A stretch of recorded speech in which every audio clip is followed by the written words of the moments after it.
Kim, I want to start with today's breaking news. California will now require indoor universal masking across the state for about a month, regardless of vaccination status. So, why do you think that is, and how will the county actually enforce that? Yeah, thank you, Peter. So this news came out today. We heard from CDPH earlier this morning about it. And really it is representative of their concern over, we're seeing an increase in cases statewide. We've seen our case rate go up and our positivity rate go up over the last several weeks. And then also concerns about the Omicron variant and the potential for other variants. So you take all of that together and the fact that people will likely be gathering for holidays, it's getting colder, we're expecting rain, people will be inside. There's just a greater likelihood of transmission. And so this is one way to help protect ourselves and protect the community to try to keep our rates down and keep transmission from occurring so that we don't have people getting sick and potentially worse. In terms of enforcement, I think that enforcement is always a challenge when it comes to masking. We certainly don't want people to be getting in fights and arguing over masking. We just want people to do the right thing. And when they're out in public, to wear masks, because you don't know if someone that you're standing next to in line may have, some kind of a health condition going on or something that makes them more susceptible. So just be a good community member and wear your mask during this time period when you're indoors so that we can protect each other. You mentioned the holidays. Where do things stand right now in the county in terms of the pandemic as we approach the holidays and family gatherings are coming up? Yes.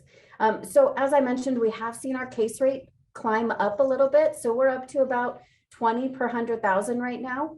This is certainly higher than we were a couple of months ago. It is much lower, though. I want to put it into context. It is much lower than what we saw last December when we were in the middle of a big surge. But what we are trying to do is prevent us from getting to that level. Was there a bump in cases in the county after Thanksgiving? So we have seen an increase, and so that could be attributable to Thanksgiving.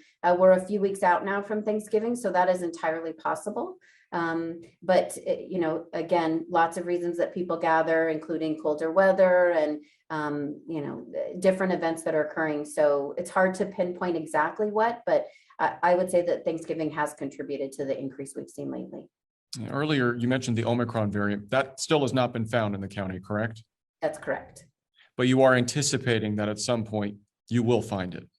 Yeah, I think that most public health professionals believe that it is in the United States, probably in all of our states, and it's just a matter of time before it's detected, just based solely on the fact that we are such a mobile population. And we know that it's been found in Los Angeles County. We have people that go back and forth from Los Angeles County all the time. And so I think that there's a high likelihood that it is in the county and we just haven't detected it yet.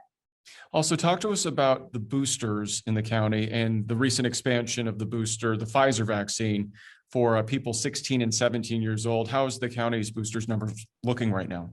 Yeah, so our booster numbers, about 18% of eligible individuals have actually received a booster. That number is low.